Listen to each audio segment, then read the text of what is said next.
El caso de Lupita Marroquín es uno de esos que parecen arrancados de las páginas más sombrías de un thriller psicológico. Una joven llena de sueños y energía, cuya vida dio un giro inesperado en circunstancias que desafían toda lógica. Lo que comienza como un día cualquiera, termina convirtiéndose en una pesadilla que se extiende hasta el día de hoy. Todo comenzó con una salida rutinaria, pero pronto la rutina se transformó en incertidumbre.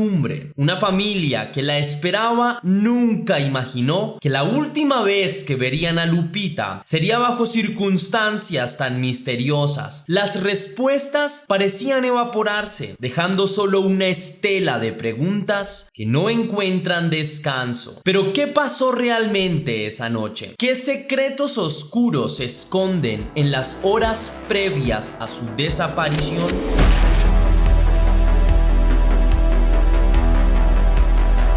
Antes de iniciar, quiero enviar un saludo muy especial y cósmico a dos leyendas. A María, que me escribió: muchas gracias, tu trabajo es muy bueno, tus reflexiones muestran lo buen ser humano que eres y el buen trabajo que hicieron tus padres. Mil gracias por tu mensaje tan hermoso, lo recibo con enorme gratitud. Me llena de emoción que disfrutes del trabajo y también me llena de emoción que estés en la comunidad. Por tanto, te deseo lo mejor, mi leyenda, y anhelo que te vaya muy bien, que tengas muy buena salud. Cuídate mucho. Un beso inmenso para ti y un gran abrazo. Ahora sí, la pregunta del día de hoy es: ¿qué es lo que más te disgusta que haga una persona en una cita? Déjame tu respuesta o anécdota en la caja de comentarios.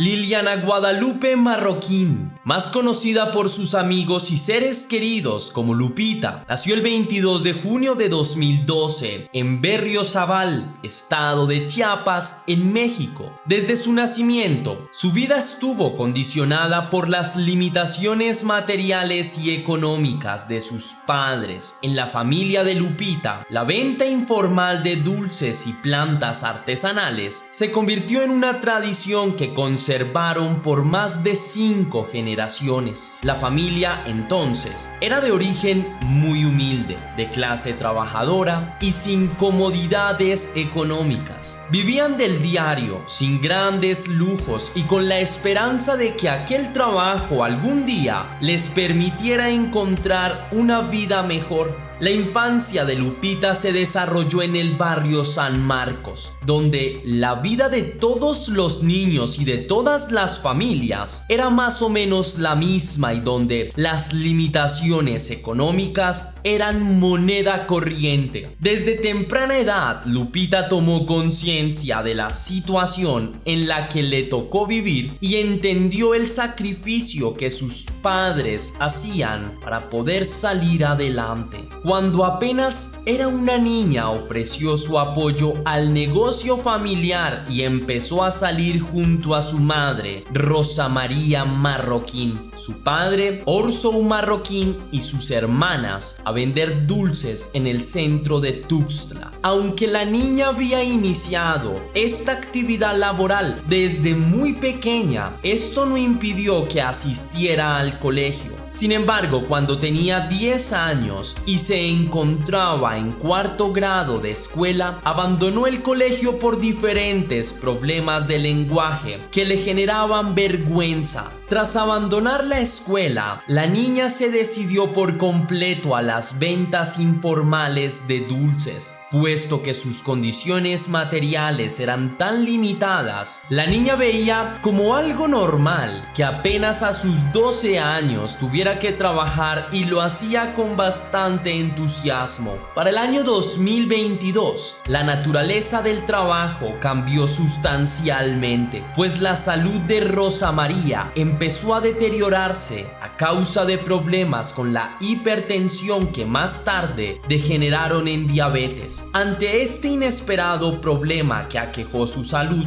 la mujer tuvo que abandonar las ventas informales y dejar a sus dos hijas, Lupita y Montserrat, encargadas del negocio. Las dos jovencitas solían dividirse el recorrido en Tuxtla Gutiérrez y ambas cubrían una cantidad de calles similares mientras caminaban por las calles de la ciudad con las canastas de dulces cargadas en la cabeza. Tras finalizar el recorrido, las niñas solían fijar un punto de encuentro para después regresar juntas al barrio San Marcos en Berriozábal.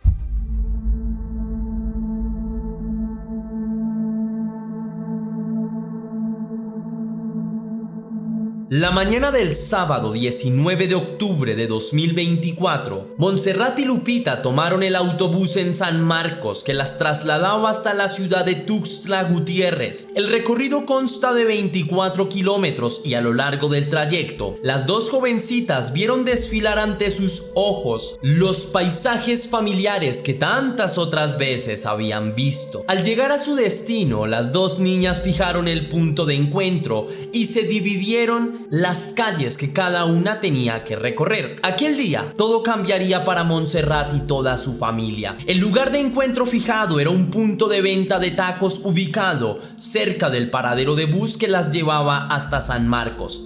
Al llegar a la hora definida, Montserrat esperó pacientemente la llegada de su hermana. Sin embargo, los minutos empezaron a pasar y la niña no aparecía por ningún lado. Montserrat, desesperada por la ausencia de su hermana, empezó a preguntar a comerciantes de la zona si alguien la había visto. Las personas de esa zona, que conocían muy bien a las dos hermanitas y sentían afecto por ellas, declararon que no sabían absolutamente nada de la pequeña. Al ver que los minutos se convertían en horas y Lupita seguía sin aparecer, Montserrat no tuvo más alternativas que comunicarse con su madre e informarle de inmediato la situación. Rosa María inmediatamente puso al tanto de la situación a todos sus parientes, quienes, sin dudarlo un segundo, ayudaron a la mujer a iniciar las labores de búsqueda. En principio, se dedicaron a buscar en todos los hospitales de la ciudad, puesto que creían que había la posibilidad de que hubiese sufrido algún accidente y en consecuencia hubiese tenido que ser trasladada de inmediato a urgencias. Sin embargo, en ningún hospital les brindaron información sobre el paradero de la niña. Todo era como si Lupita se hubiese esfumado a plena luz del día y nadie sabía nada. Tras varias horas de infructuosa búsqueda, la familia no tuvo más alternativa que movilizarse hasta la Fiscalía de Chiapas para denunciar la desaparición de la menor de edad. Los oficiales en el entonces acataron la denuncia e inmediatamente, en la madrugada del domingo 20 de octubre de 2024, se activó la alerta Amber, un sistema de notificación masiva que se utiliza en varios países del mundo para aumentar drásticamente las posibilidades de hallazgo de un menor desaparecido. En la alerta de menor desaparecido fue descrita como una joven de cabello castaño oscuro, ojos cafés claros y que medía aproximadamente 1,40 m.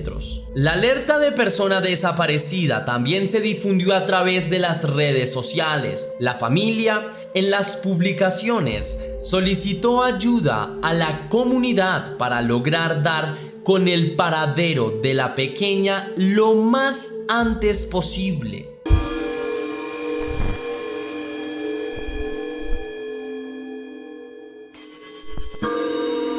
En las horas siguientes, la familia de Lupita recorrió las calles de Tuxtla Gutiérrez en busca de pistas. También recrearon el recorrido de la joven y en todas partes preguntaron a los habitantes de la comunidad si aquel día de su desaparición la habían visto por algún lugar. Aunque muchos de ellos ese mismo día no se habían cruzado con Lupita, no dudaron un segundo en mostrarles a los parientes de la joven las grabaciones grabaciones de las cámaras de videovigilancia, de manera que, gracias al apoyo de toda la comunidad, poco a poco se pudo reconstruir el trayecto de la niña en aquella oportunidad. Muchas personas se solidarizaron con la familia y de a poco la familia casi había logrado trazar con exactitud los pasos recorridos por Lupita aquel día. En un punto determinado, el rastro se perdía,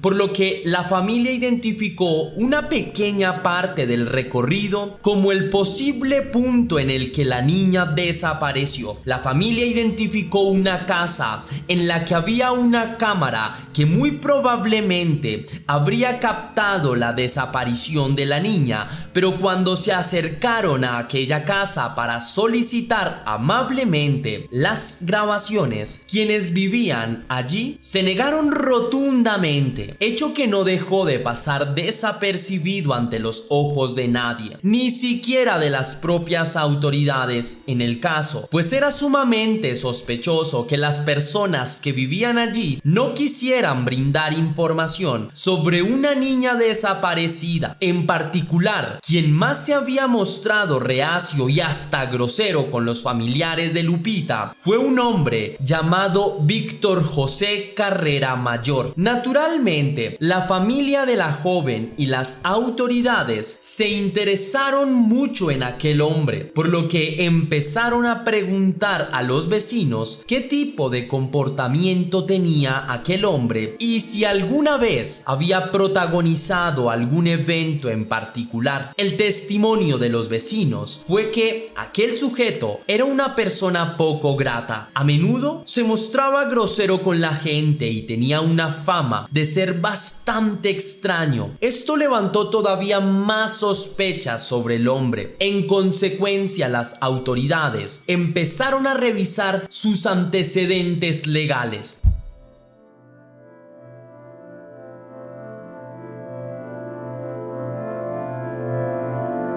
Víctor José Carrera Mayor nació a finales de los años 70 en Chihuahua, en México, pero su infancia transcurrió en Tuxtla Gutiérrez. Su hogar estaba compuesto por sus padres, sus abuelos y una hermana menor llamada Isadora. Las personas que lo conocían desde su infancia informaron que siempre fue un joven sumamente extraño, que no se comportaba como otros niños y que incluso tenía dificultades para socializar con las personas. Además, señalaron que también tenía un comportamiento difícil y era sumamente irascible. Esta serie de comportamientos extraños se fueron acentuando a medida que crecía. Víctor se convirtió en un adolescente sumamente reservado, hermético y ensimismado que prácticamente no compartía con absolutamente nadie. Al llegar a la adultez, muchas personas mencionaron que era alguien que infundía miedo, pues también era un sujeto excéntrico en ese sentido. Muchas personas lo describieron también como un sujeto violento y como alguien que era mejor no tener cerca, alguien de desconfiar. Quienes brindaron estos últimos datos lo hicieron solo si su identidad se mantenía en secreto, pues temían represalias por parte de este sujeto. Y por si esto fuera poco, también trascendió una historia en la que supuestamente cuando era un adolescente, Víctor le quitó la vida a una hermana menor cuando ésta solo tenía 10 años de edad. Supuestamente tras esto fue trasladado a un centro de menores llamado Villa Crisol, del cual luego habría sido liberado tras cumplir con su sentencia. Aunque esta información no ha podido ser corroborada, para las autoridades resultó llamativo que se contaran historias de este tipo sobre alguien. La búsqueda de antecedentes de Víctor no terminó ahí. Las autoridades se enteraron que durante su adolescencia adolescencia había pertenecido a una banda criminal que asaltaba a personas con armas blancas. Al parecer, después de una adolescencia llena de violencia y de muchos pasos erráticos, decidió cambiar de aires, razón por la que se mudó a Italia durante un tiempo y más tarde a Inglaterra. Su objetivo en el viejo continente era el de convertirse en chef. Según informaron algunos medios, en el país británico el hombre tuvo que cumplir con una sentencia por un caso de agresión íntima, aunque los detalles se desconocen. Se cree que en Inglaterra terminó sus estudios y luego volvió a México en 2016. En el país azteca se dedicó a la repostería y vendía sus productos a diferentes locales de la ciudad. Además de su actividad profesional, también era conocido porque era un aficionado al running y a otros deportes. Víctor solía participar en maratones y, según se sabe, también practicaba artes marciales mixtas, pero tras su regreso de Europa, su carácter no mostró ninguna mejoría, pues varias personas señalaron que se trataba de una persona que con frecuencia tenía arranques de violencia y que no sabía controlar su temperamento. Para el 2024, Víctor tenía 47 años y vivía en compañía de sus abuelos en casa de ellos. El sujeto al parecer había intentado llevar una vida común y corriente. Lo cierto es que jamás lo logró.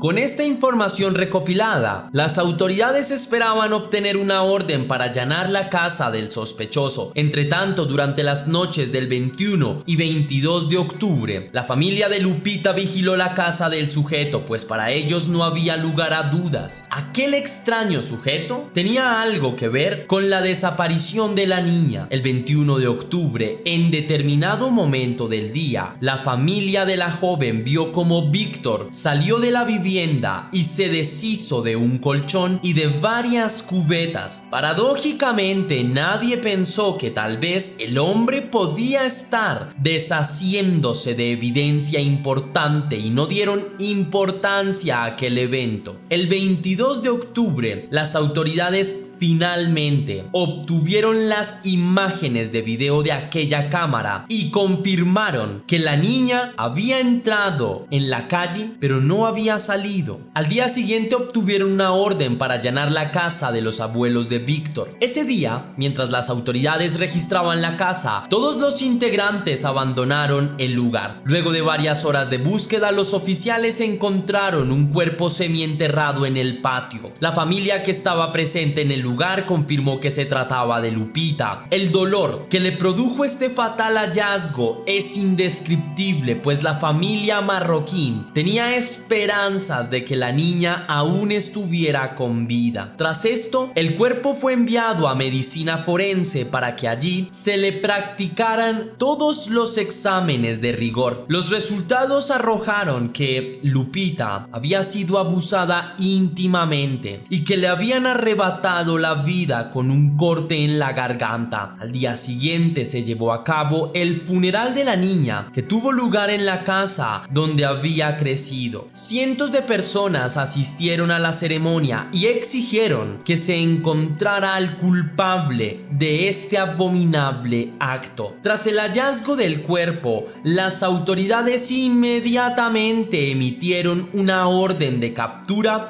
en contra de Víctor José Carrera Mayor y la fiscalía ofreció una recompensa de 500,000 pesos, que equivalen a aproximadamente $25,000, a cualquier persona que brindara información que facilitara la captura del principal sospechoso. El 24 de octubre las autoridades fueron notificadas sobre el paradero del hombre, quien se ubicaba en el barrio Colón de Tuxtla Gutiérrez.